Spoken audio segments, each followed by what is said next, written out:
Mi hermana dejó la ecografía junto a mi plato, justo encima de la servilleta donde alguien había bordado nuestros nombres, Camila y Sebastián, 9 años juntos. Son gemelos, dijo Valeria, llevándose una mano al vientre. Y el padre es tu esposo. Durante unos segundos, nadie se movió. Éramos 12 personas sentadas alrededor de la mesa de mi casa, reunidas para celebrar mi aniversario de bodas. Las velas seguían encendidas. La música continuaba sonando desde la sala. Sebastián, sentado a mi derecha, ni siquiera fingió sorpresa. Se levantó, caminó hacia mi hermana y apoyó una mano sobre su hombro, como si hubiera ensayado aquel gesto frente a un espejo. No queríamos seguir ocultándolo, dijo. Valeria y yo vamos a formar una familia. Mi cuerpo reaccionó antes que mi cabeza. Los dedos se me enfriaron. El ruido de los cubiertos pareció alejarse y el rostro de mi hermana se convirtió en una mancha inmóvil al otro lado de la mesa. Pero entonces Elena, mi suegra, pidió ver la ecografía. La sostuvo cerca de la lámpara. Leyó el nombre de la clínica, la fecha y las pequeñas cifras impresas en una esquina. Después miró a su hijo. El color abandonó su rostro. Imposible, susurró. Sebastián dejó caer su copa. El vino se extendió sobre el mantel blanco como una herida. Mamá, no empieces, dijo él. Elena no apartó los ojos de la imagen. Tú no puedes ser el padre de estos bebés. Valeria retiró la ecografía de sus manos. Sebastián golpeó la mesa y me acusó de haber preparado una trampa con su madre. Yo aún no entendía de qué hablaban, pero sí entendí algo más importante. Los dos habían llegado seguros de que me destruirían, y una sola frase acababa de cambiar el miedo de bando. Me llamo Camila Herrera, tengo 36 años, y fundé un estudio de diseño y arquitectura llamado Aurea. Durante 9 años creí que mi matrimonio era la parte más estable de mi vida. Sebastián administraba las finanzas del estudio. Valeria, mi única hermana, dirigía las campañas digitales. Yo había puesto a las 2 personas que más quería dentro de la empresa que había construido desde cero. Aquella noche descubrí que no solo compartían una cama, también compartían un plan. Y la supuesta paternidad de Sebastián era apenas la mentira más pequeña. Todos fuera de mi casa, dije. Sebastián soltó una risa nerviosa. Camila, estás en shock. Hablaremos cuando seas capaz de comportarte como una adulta. He dicho que salgan. Valeria se levantó con lentitud, disfrutando cada segundo. Llevaba el vestido azul que yo le había comprado para su cumpleaños. Antes de caminar hacia la puerta, se inclinó sobre mí. Sé que duele, murmuró, pero él eligió la posibilidad de tener hijos. Tú elegiste tu trabajo. Aquella frase encontró la herida que buscaba. Durante años, Sebastián había pospuesto la maternidad. Cuando 6 meses antes le dije que ya no quería esperar, empezó a evitarme. Yo lo interpreté como miedo. Ahora sabía que era una mentira. Sebastián recogió una maleta que ya había dejado preparada en el garaje. Eso me confirmó que el anuncio no había sido un impulso. Querían humillarme frente a todos, irse juntos y dejarme demasiado rota para hacer preguntas. Elena fue la última en quedarse. Esperó a que el coche de su hijo desapareciera y cerró la puerta con llave. Necesito enseñarte algo, dijo. Sacó su teléfono y buscó una fotografía tomada 14 meses antes. Sebastián aparecía en una habitación de la casa de Elena, acostado con una bolsa de hielo sobre las piernas. Después abrió un documento médico. Se hizo una vasectomía, explicó. Me dijo que ambos lo habían decidido y que tú no podías acompañarlo porque estabas fuera de la ciudad. Lo cuidé durante 2 días. 3 meses después, el análisis confirmó que el procedimiento había funcionado. Sentí que el aire me raspaba la garganta. Yo nunca estuve de acuerdo. Ni siquiera sabía que lo había hecho. Elena cerró los ojos. La vergüenza le tensó el rostro. Entonces mi hijo me utilizó para sostener otra mentira. Le pedí la fotografía y el documento. Él había dicho que el destino decidiría si tendríamos hijos, cuando en realidad ya había decidido sin mí. ¿Vas a enfrentarlo?, preguntó Elena. Miré el mantel manchado, la copa rota y la ecografía que Valeria había olvidado junto a la puerta durante la discusión. Todavía no. Sebastián manejaba las cuentas de Aurea y Valeria tenía acceso a nuestros contratos. Si habían preparado aquella escena, podían haber preparado también mi caída. Llamé a Natalia Cruz, la abogada que me había ayudado a fundar el estudio. Necesito un divorcio y una auditoría. Mi esposo dice que embarazó a mi hermana. Su vasectomía dice lo contrario. No los llames, no los amenaces, no borres nada, respondió de inmediato. Conserva la ecografía y cambia únicamente las contraseñas personales. Nos vemos a las 7. Antes de dormir fotografié el calendario de Sebastián. El viernes estaba marcado en rojo. Firma CH. 10-0. Yo no tenía ninguna firma programada. Debajo había una nota con una dirección y 2 palabras. Áurea nueva. En ese momento comprendí que no planeaban abandonarme solamente como esposa. Planeaban borrarme de mi propia empresa. A las 7, Natalia llegó con Tomás Leiva, un auditor forense. Sebastián poseía el 35% de Áurea. Yo conservaba el 65% y Valeria era empleada. Ninguno podía tomar una decisión importante sin mi autorización. En teoría. Tomás encontró la primera anomalía antes de terminar su café. 9 pagos mensuales a una consultora llamada Horizonte Creativo. Cada factura era inferior al límite que exigía mi segunda firma. Juntas sumaban 186.000 euros. ¿Conoces esta empresa? Preguntó. Negué con la cabeza. Buscamos la dirección fiscal. Coincidía con un pequeño apartamento comprado 8 meses antes. La propietaria era Valeria Herrera, mi hermana, quien llevaba años diciéndome que apenas podía pagar el alquiler. El dinero de Áurea había financiado el lugar donde probablemente se encontraba con mi esposo. Había presupuestos inflados, proveedores inexistentes y transferencias aprobadas con una copia de mi firma. El viernes, el consejo autorizaría a un nuevo inversor. Según el borrador, yo vendería 40 puntos de mis acciones por una cantidad ridícula y Sebastián obtendría el control. Aquí dice que aceptaste por motivos personales y emocionales, señaló Natalia. Quieren presentarte como alguien incapaz de continuar al frente. La confesión pública no era solo crueldad.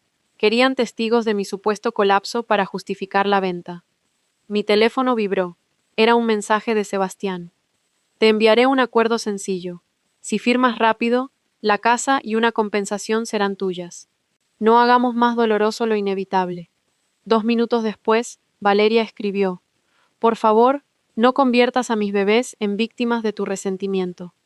Natalia leyó ambos mensajes. Quieren que respondas desde la emoción. Entonces se quedarán esperando. Natalia bloqueó las operaciones sin verificación presencial.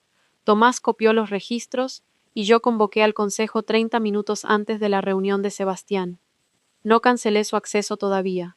Si advertía que lo habíamos descubierto, podía destruir las pruebas que faltaban. Al mediodía, fui a Áurea. Valeria recibía felicitaciones en su escritorio. Sebastián me esperaba dentro de mi oficina, sentado en mi silla. Tenemos que hablar, dijo cuando entré. Habla. Lo de anoche fue torpe. Valeria quería decirte la verdad antes de que se notara el embarazo. ¿De cuántas semanas está? Su mirada se desplazó hacia la puerta. 18. ¿Y cuándo decidiste hacerte la vasectomía? El silencio duró apenas un instante, pero bastó.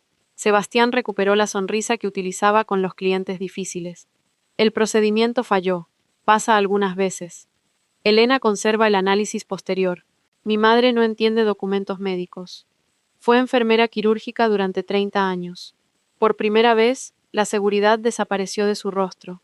Se puso de pie y cerró la puerta. No importa cómo ocurrió. Los niños son míos porque yo he decidido reconocerlos. Tú nunca quisiste una familia conmigo. Yo te pedí que empezáramos a intentarlo hace 6 meses. Demasiado tarde. La crueldad de esas palabras casi consiguió lo que él quería. Casi. Pero entonces vi una pequeña mancha de tinta azul en su dedo índice. Era el mismo tono utilizado en el documento donde alguien había imitado mi firma. Envíame el acuerdo de divorcio, dije. Lo estudiaré. Sebastián interpretó mi calma como derrota. Si colaboras, conservarás suficiente dinero para empezar de nuevo. Yo había fundado Áurea antes de que Sebastián se incorporara. Aún así, hablaba como si me concediera permiso para sobrevivir. Salí de la oficina y me detuve junto al escritorio de Valeria. Espero que tus bebés estén sanos, le dije. Su expresión triunfal titubeó. Lo están. Entonces no tendrás problema con una prueba prenatal de paternidad. La taza que sostenía chocó contra el escritorio. Sebastián apareció detrás de mí. No someteremos a los bebés a ningún riesgo. Natalia ya me había explicado que una prueba prenatal no invasiva podía realizarse con sangre materna. No necesitaba decírselo. Su reacción era la respuesta. Cuando me alejaba, Valeria me llamó en voz baja. Por un instante pareció querer confesar algo, pero Sebastián apareció y le apretó el hombro. No fue una caricia, fue una advertencia. Ella cambió de expresión y dijo que esperaba verme pronto fuera de Aurea. Seguí caminando, aunque acababa de entender que mi hermana también le tenía miedo al hombre por quien afirmaba haberme traicionado. Esa tarde, Tomás identificó al inversor, Álvaro Serrano, asesor de Aurea, amigo de Sebastián, casado y padre de 2 hijos. Había aprobado cada factura de Horizonte Creativo. El historial mostraba que Valeria había abierto la carpeta privada de Álvaro 112 veces, casi siempre después de medianoche. Tomás recuperó correos eliminados de una cuenta corporativa respaldada automáticamente. En uno de ellos, Álvaro había escrito a Valeria: «No vuelvas a amenazarme con contarle a Camila. Sebastián resolverá todo después de la firma». En otro mensaje, Valeria respondió: «Yo cumpliré mi parte, pero alguien tendrá que mantener a tus hijos». Tus hijos. No los bebés. No mis hijos. Tus hijos. Leí la frase 3 veces. Sebastián no era el padre. Lo sabía desde el principio. Estaba dispuesto a reconocer a los gemelos de Álvaro a cambio de quedarse con mi empresa. Valeria obtendría dinero, una vivienda y un apellido para los niños. Álvaro protegería su matrimonio. Y mi esposo se convertiría en dueño de Aurea. Todos ganaban, excepto yo. Natalia imprimió los correos y los colocó dentro de una carpeta. Ya tenemos fraude financiero, falsificación y una conspiración para forzar la venta, pero necesitamos que cometan un error delante de testigos. Miré la invitación a la reunión del viernes. Entonces les daremos exactamente lo que creen que desean. El jueves por la noche envié un mensaje a Sebastián. Estoy dispuesta a firmar. Quiero terminar con esto. Respondió antes de un minuto. Sabía que entrarías en razón. Solo añadió que llevaría los documentos. Valeria escribió después: «Algún día entenderás que esto era lo mejor para todos». Para todos significaba para cualquiera menos para mí. Esa madrugada apenas dormí, pero el dolor ya no gobernaba mis decisiones. Se había convertido en información. El viernes, Natalia y Tomás esperaban con 2 consejeros independientes, una notaria y Elena, quien insistió en presenciar el final. «Yo confirmé una mentira sin saberlo», me dijo. «Estaré presente cuando se termine». A las 9:30 entraron Sebastián, Valeria y Álvaro. Sebastián colocó una carpeta frente a mí y sonrió. «Camila ha decidido apartarse temporalmente por razones personales», anunció. «La situación familiar ha afectado su capacidad para dirigir el estudio». «¿Eso te dijo Camila?», preguntó Natalia entrando en la sala. La sonrisa de Sebastián se borró. La notaria comenzó a registrar la reunión. Tomás distribuyó las transferencias y proyectó la firma falsa junto a 20 firmas auténticas. «Esto es absurdo», dijo Sebastián. «Camila autorizó cada operación». «Entonces no tendrás inconveniente en explicar por qué el archivo fue creado desde tu portátil a las 2:14 de la madrugada», respondió Tomás, mientras Camila se encontraba impartiendo una conferencia en Lisboa. Álvaro cerró su computadora. «Esta reunión carece de validez. Serrano Capital retira su oferta». Se levantó, pero Elena bloqueó la puerta. «Siéntate», le dijo. «Creo que todavía no hemos hablado de mis nietos». Valeria se puso rígida. Yo coloqué la ecografía sobre la mesa.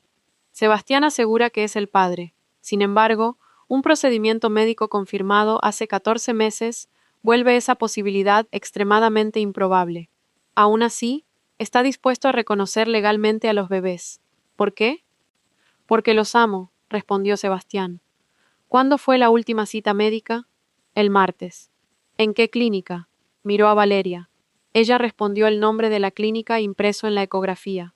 Yo abrí otro documento. Era un recibo encontrado entre los gastos reembolsados por la empresa, estacionamiento de la misma clínica, el mismo martes, pagado con la tarjeta corporativa de Álvaro. «Acompañé a una clienta», dijo él, «durante 2 horas y 40 minutos». Valeria apretó los labios. Sebastián intentó recuperar el control. «Incluso si Álvaro estuvo allí, no demuestra nada. Camila está utilizando un momento privado para vengarse porque su matrimonio terminó». «Mi matrimonio terminó cuando decidiste acostarte con mi hermana», contesté. «Esto es distinto». Esto es el intento de robar una empresa y utilizar a 2 niños que todavía no han nacido para encubrirlo. Natalia proyectó los correos recuperados. Valeria leyó en silencio su propia frase. Alguien tendrá que mantener a tus hijos. Álvaro se volvió hacia ella. Me dijiste que habías borrado todo. La sala quedó inmóvil. No hubo necesidad de otra confesión. La suya acababa de salir de su propia boca. Sebastián golpeó la mesa. Cállate, Álvaro. Tú dijiste que tendrías el control después de la firma, replicó él. Dijiste que Camila aceptaría con tal de evitar el escándalo. Los tres comenzaron a culparse. Sebastián señaló a Valeria.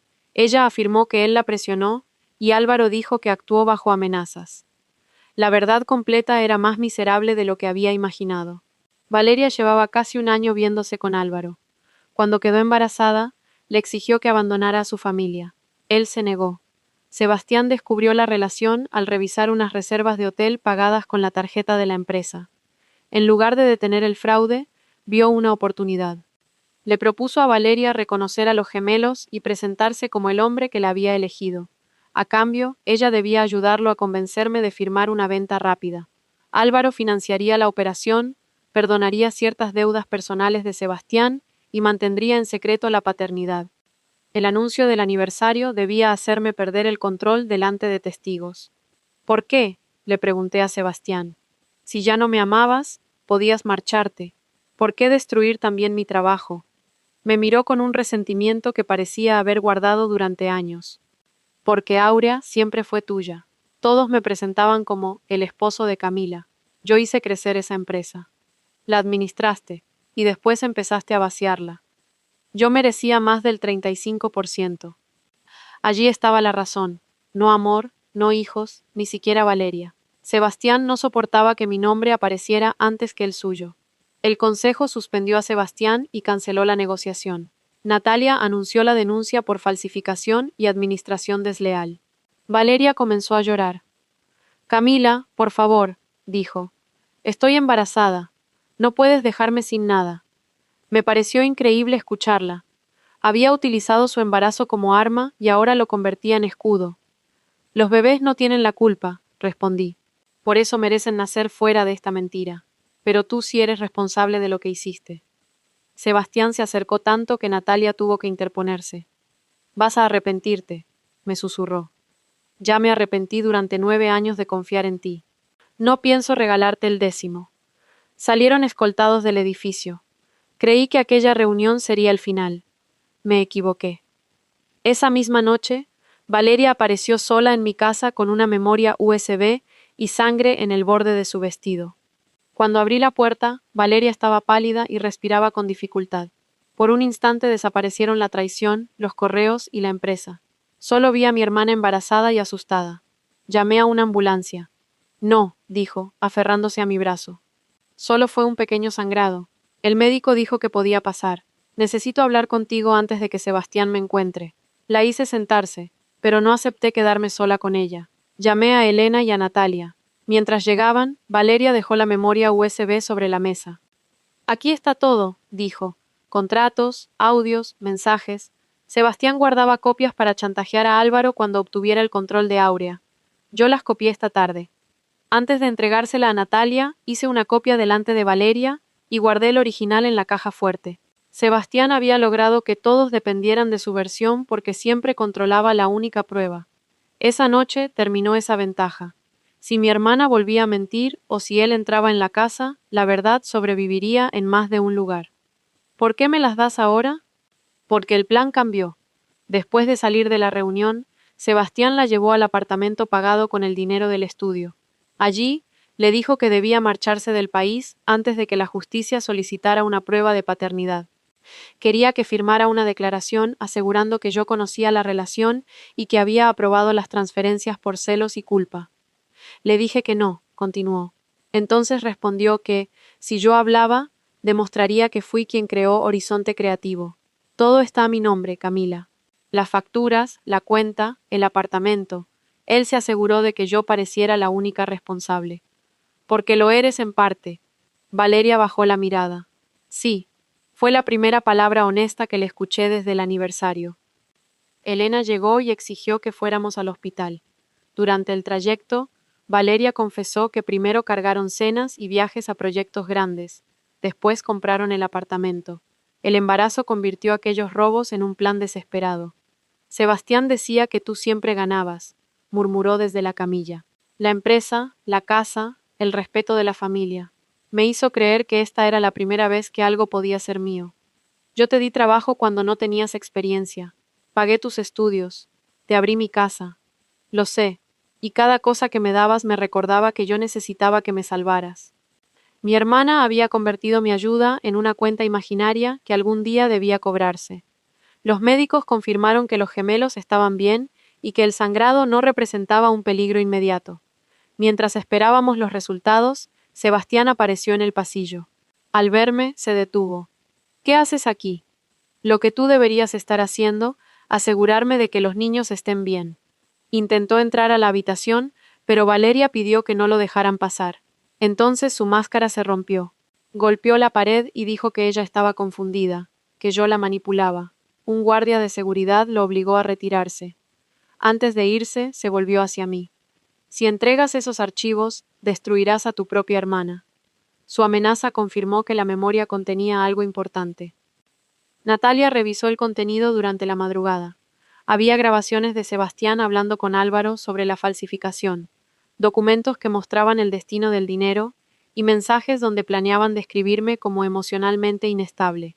También había un audio grabado 3 días antes del aniversario. La voz de mi marido decía: cuando Camila vea la ecografía, no pensará en la empresa, pensará en todo lo que cree que le falta. Firmará para dejar de vernos. Tuve que detener la reproducción. Aquello era peor que una infidelidad. Sebastián conocía mis inseguridades y las había convertido en parte de una estrategia empresarial. Sabía que yo temía haber esperado demasiado para ser madre. Sabía que ver a mi hermana embarazada activaría esa culpa. No esperaba simplemente romperme el corazón. Esperaba utilizar los pedazos para comprar mi silencio. Quiero presentar la denuncia hoy, dije. Valeria aceptó colaborar. Su abogado negoció que entregara los documentos, devolviera el apartamento y declarara sobre la falsificación. Eso no borraría su responsabilidad, pero impediría que Sebastián y Álvaro colocaran todo sobre ella. Las autoridades congelaron las cuentas. Álvaro fue apartado de su firma y Sebastián negó los audios, pero sus metadatos coincidían con las transferencias. En nuestro divorcio, dejó de pedir el control de Aurea. Empezó a pedir que yo retirara la denuncia. Una tarde Sebastián me esperó afuera del estudio. Podemos arreglarlo, dijo. Álvaro fue quien robó. Valeria te envidiaba.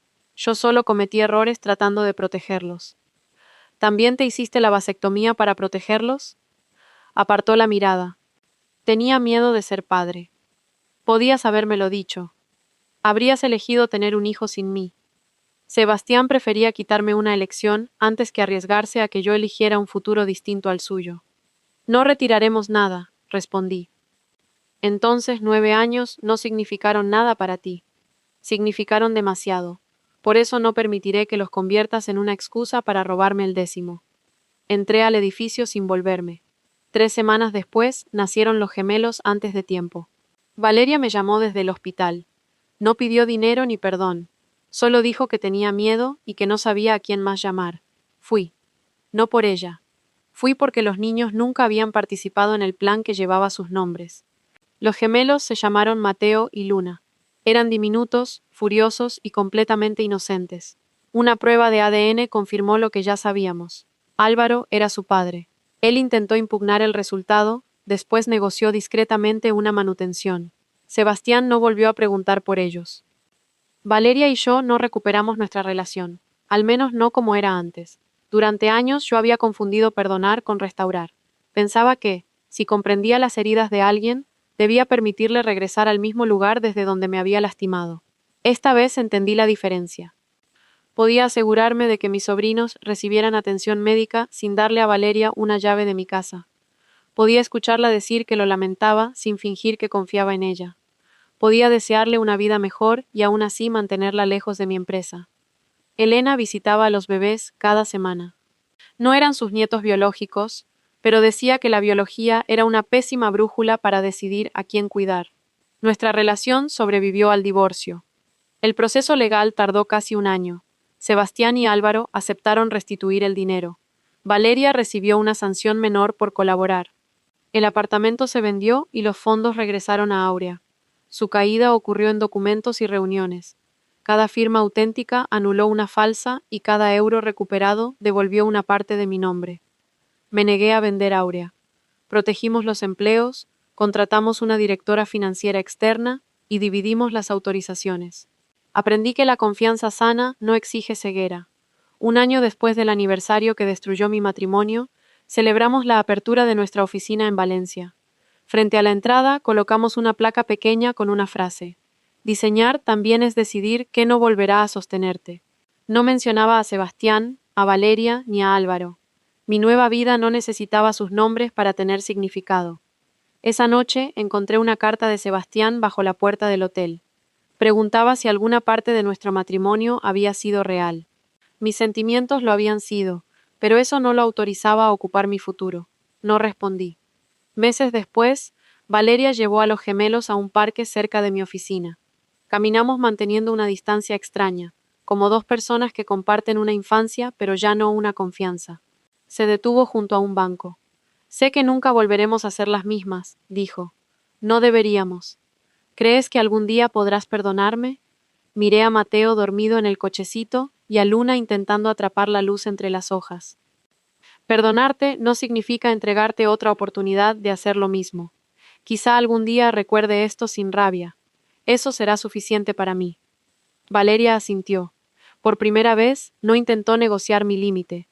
Antes de irse, me entregó la ecografía del aniversario. La había guardado dentro de una carpeta. La misma imagen que utilizó para humillarme ahora tenía escritos, en la parte posterior, los nombres y la fecha de nacimiento de los niños. Deberías conservarla tú, dijo. Fuiste la primera persona que los defendió sin querer nada de ellos. No la acepté. Guárdala para contarles la verdad cuando tengan edad suficiente, pero cuéntala completa. No conviertas a Sebastián en el único culpable, ni a ti en una víctima. Diles que cometiste algo terrible y que luego elegiste detenerte. Valeria apretó la fotografía contra el pecho. Lo haré. La vi alejarse y pensé en aquella cena. Durante meses creí que la venganza había sido ganar el divorcio, recuperar el dinero o conservar a Aurea. Después comprendí que esas cosas eran justicia, no venganza. Mi verdadera victoria fue más silenciosa. Sebastián esperaba que la ecografía me hiciera sentir incompleta. Quería que viera 2 bebés y pensara que mi vida valía menos por no haber sido madre. Quería que la vergüenza me obligara a regalarle mi trabajo, mi voz y mi futuro. Pero aquella imagen produjo lo contrario. Me mostró con claridad quién era él. Me mostró quién había elegido ser mi hermana. Y me obligó a descubrir quién podía ser yo cuando dejaba de pedir permiso para proteger lo que había construido. Hoy tengo 38 años. Sigo dirigiendo Aurea. No sé si algún día tendré hijos y ya no permito que esa pregunta decida el valor de mi vida. Tengo amigos que no necesitan verme pequeña para sentirse importantes. Tengo una empresa que sobrevivió porque yo también decidí sobrevivir. Y tengo una casa donde nadie prepara maletas en secreto mientras brinda por mi caída. La noche de mi aniversario, mi suegra miró una ecografía y pronunció una sola palabra: imposible. Durante mucho tiempo pensé que hablaba de la paternidad de Sebastián. Ahora creo que aquella palabra significaba algo más. Era imposible que ellos conservaran mi empresa después de falsificar mi firma. Era imposible que convirtieran su traición en mi vergüenza. Era imposible que decidieran mi futuro después de haberme ocultado la verdad. Y sobre todo, era imposible que yo volviera a confundir amor con la obligación de soportarlo todo. Si alguna vez alguien utilizó tus inseguridades para hacerte creer que no tenías otra opción, recuerda esto: el momento en que descubres la mentira no es el momento en que termina tu vida. Es el momento en que recuperas el derecho a escribirla. Cuéntame en los comentarios. ¿Habrías ayudado a Valeria después de todo lo que hizo o habrías cerrado esa puerta para siempre? Y dime desde qué país estás escuchando esta historia. Si quieres más relatos de traición, justicia y segundas oportunidades, suscríbete y acompáñame en la próxima historia.